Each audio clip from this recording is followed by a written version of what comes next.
going to just talk a bit about some questions in the hospital pricing space and the movement towards risk, particularly with Medicare's direct contracting program. And frankly, you'd argue it's almost like violence of a century ago. It's just modern violence where you're putting someone's basically house and entire balance sheet, often well more than that, on the line in these transactions.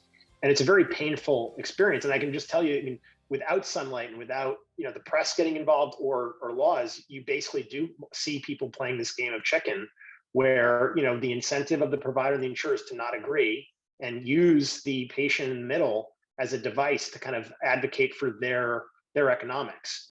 And I think, also when you start to look at like the good faith estimate requirement, the advanced explanation of benefits requirement, starting to make both providers and health plans put a lot of this down on paper before people are receiving services are going to be really crucial in starting to eliminate some of what we're seeing here, these gaps or these, sort of games that get played. While HHS is still doing some rulemaking around that, so there's going to be some time before we see what this actually looks like in practice for consumers.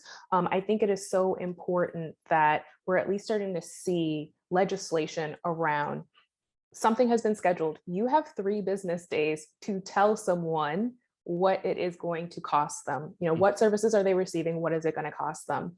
A big gap right now we see is, well, hospitals will say, I can give you an estimate for what I'm going to bill you for, but I don't know about this external surgeon, or I don't know about this external anesthesiologist.